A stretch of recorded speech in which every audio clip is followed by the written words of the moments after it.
I am Ferdinand Marcos, and I am the President of the Republic of the Philippines. I stand today on behalf of 110 million Filipinos. Hey everyone, hello universe, it's me again. Nako po, ito si Congressman Gomez, mga kababayan, at saka si Mayor Magalong, may patutsadahan silang dalawa, no, dahil ito kasi si Mayor Magalong, 'di ba, inaccuse niya yung mga congressman. Sana man lang kung magsalita din, dapat pangalanan niya, kasi parang ang dating kay Richard Gomez is parang lahat baga, no? So dahil dito umalma siya, mga kababayan, doon sa mga patutsada ni Mayor Magalong. Ito basahin po natin para kumpleto, detalyado. Sabi po ng bandera, ayan sabi po ng bandera Inquirer net, Richard Gomez bumanat sa mayor na talak ng talak. Mahiya ka naman, naggoy. Kasi ito naman kasi si Mayor Magalong, dapat specific yung sinabi mo, pangalanan mo yung congressman. Kasi kung sinabi mo congressman, parang ang dating siyempre lahat, wala kasing nakalagay na pangalan. Sabi dito, mga besa, kompleto detalyado, basahin po natin. Sabi ni Congressman Richard Gomez bumanat sa mayor na talak ng talak. Maya ka naman, kalorke. Para kompleto detalyado, mga kababayan, basahin po natin. August 2025, Bismuth ang aktor na ang public servant na si Leyte 4th District Richard Gomez dahil sa isang mayor na umano'y putak ng putak. Ayon sa Congress na nag-iingay daw ngayon ang alkaldeng tinutukoy niya hinggil sa nangyayaring korupsyon sa bansa. Idinaan ni Guma sa Facebook post ang kanyang litanya kung saan sinabi niya, hindi na siya nagulat nang magbato na kung ano-anong akusasyon ang malinis na mayor laban sa ilang kongresista. Agay! Mga beswa, ano po ang komento nyo dito? Agay! Ito kasi si Mayor Magalong, dapat in-specific niya kung sino yung taong na yun, di ba? Kasi kung wala kang nabanggit na pangalan, sabihin mo congressman, parang lahat sila. Ganon, di ba? Pero hindi naman lahat ng congressman na ganon. Pero mayroon siguro, hindi natin alam. Di ba? Ito. Sabi pa dito, corruption has become the easiest issue to ride nowadays. But let's be honest, I don't think this all about corruption. Ang simulang post ni Goma na halatang bad trip sa naturang mayor.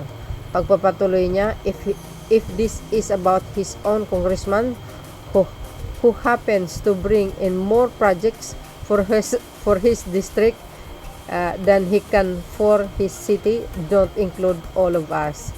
Ayun, di ba? Yan ang hirap kasi sa mayor di ba? Wag mo naman kasi lahatin. Kung ang tinutukoy mo yung congressman mo ay sus Maria, wag mo nang lahatin kasi maraming congressman na matino naman, di ba? Ituloy. Sabi dito, mga kabayan, you talk non-stop about corruption in Congress. Why? Because it's an easy headline. Say pa ni Guma. Ang hirit pa ng aktor, politician, mas makakabuti raw kung ang pagtuunan na lang ng pansin ng alkalde ay ang lungsod na kanyang pinagsiserbisyuhan na anyay lubog na sa mga problema. Ayan, salita na ng mga maahang na salita. Your own city is drowning in a problem there. The air quality is getting worse. There's not enough public transport. The waste disposal system is broken. The city is overcrowded. Illegal structures are all over, and the urban planning is in shambles. Nako, Mayor Magalong, ano yan? Sa palitan ng manghang na salita ito, mga kababayan. Kaya sabi ko, mahirap mag-akusa. Kung wala kang sapat na ebidensya, pag binalikan ka, siguradong mauungkat ang amoy mo. Makadutai kasi ito din to eh. Makadutai kasi din to si Magalong, no? Maybe it's time to fix your own house first before pointing fingers at the others. Mahiya ka naman. Ang matapang pang pahayag ni Richard Gomez. Medyo uso na yata yung words ni Pangulong Marcos Jr. Mahiya naman kayo. Di ba mga bes? Oo nga naman. Bago kang pumuna sa iba, unahin mo muna yung sarili mo. Diba? Bago ka rin pumuna sa iba, tiyakin mo na malinis ka. Pero pag hindi, sigurado babalik ang baho sa'yo. So, dahil dito mga kababayan, ito po yung sagot ni Mayor Magalong. Sagot ni Mayor Magalong, sabi dito mga kababayan, nalulungkot ako dahil kaibigan ko siya. Di ko alam kung bakit siya nagsasalita ng ganon. Mayor Benjamin Magalong, Baguio City. Kasi sir, kasi Mayor, ang hirap naman kasi sa'yo, dapat specific yung sinabi mo. Magbanggitin mo yung pangalan. Huwag mong lahatin. Kasi kung wala kang binanggit na na pangalan, siyempre, mapapaisip sila na, para nilalahat niya mga congressman. Kasi sabi mo, congressman. 'Di ba? Wala na lahat magre-react. Kasi congressman dapat pag isang pangalan, isa lang. Kung mayroong kang nalalaman na mga congressman na sangkot sa mga flood control, 'di ba? Or ano bang klaseng mga proyekto, dapat direct to the point. Huwag mong gamitin ng congressman. Kasi pag sinabi mo congressman, lahat sila kurakot. Pati yung congressman mo. Kanya lang, wala naman ikaw binanggit Diba? Dapat specific lagi. Sabi dito mga kababayan, siguro baka ako yung pinaparinggan niya. Ikinalulungkot ni Baguio City Mayor Benjamin Magalong ang pasaring ni Leyte 4th District Representative Richard Gomez tungkol sa isa umanong nagmamalinis na alkalde na inaakusahan ng korupsyon ang mga kongresista. Ayan. Kung tatandaan nyo mga kababayan, may kaso si Mayor Magalong, di ba? Graft and corruption. Pero parang pinawalang sala yata siya ng ombudsman. Correct me if I'm wrong guys So dahil dito mga beswa, bagaman walang pinangalanan si Gomez, naniwala si Magalong na siya ang pinatutungkulan ng alkalde. I'm ghost. Pag napupunterya ka, sigurado magsasalita ka, kaya yan tuloy. Para kay Magalong, wala nang saysay na makipagtalo sa taong ayaw makita ang katotohanan. Parang sinasabi mo rin na si Goma ay may ginagawang anomalya. Ayan I'm ghost. Ay, ewan ko dito sa mga politician na ito. Kung sanay ka sa madilim na lugar, mahirap kang makakita ng maliwanag, sabi niya. Di ba? Parang din naman talaga, no? Parang something fishy doon sa mga sinasabi ni Magalong. Kaya nga nag-react si Goma dahil wala siyang pinangalanan 'di ba? Sinabi niya kasi ginamit niya yung words na congressman. You see? So dahil diyan mga kababayan, alam nyo mga bes, sabi ni Mayor Magalong, ayaw niya magpa-imbestiga sa House at saka sa Senado. 'Di ba? Tiyak dahil kung mag-iimbestiga ang House, siguradong tatanungin siya ni Richard Gomez. Either Tricom or Quadcom. Nakaw.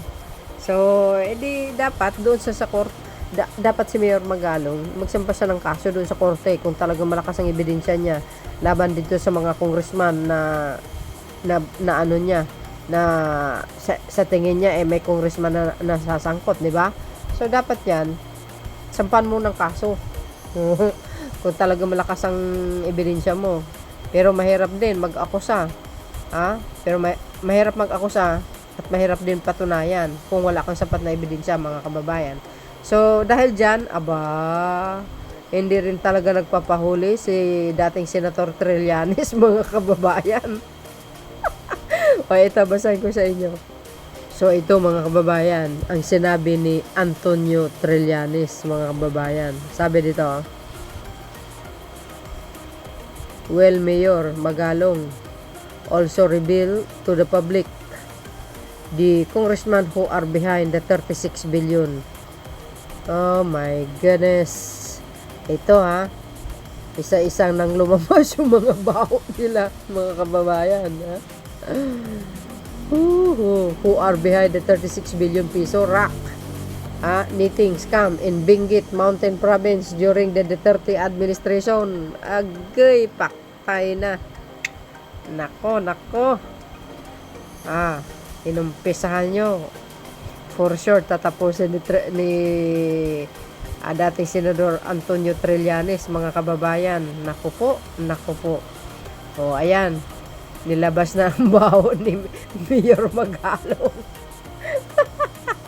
Ang laki niyan, mga kababayan, 36 billion, OMG.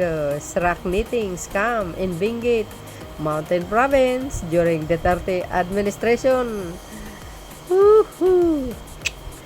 Dapat kumpletuhin mo na, Mayor dati Senator Trillanes, ilabas mo lahat para malaman ng publiko. Nako. So yun, mga kababayan, nako po, Mayor Magalong, bistado ka, binisto ka na dating Senator Trillanes. Nako. So magandang laban ito, mga kababayan. Kaya nga sabi ko, mas magandang tumahimik ka na lang, Mayor, para hindi maungkat yung baho mo rin. Ganun lang yun so yun, mga kababayan po, ano po ang kapalagayan nyo.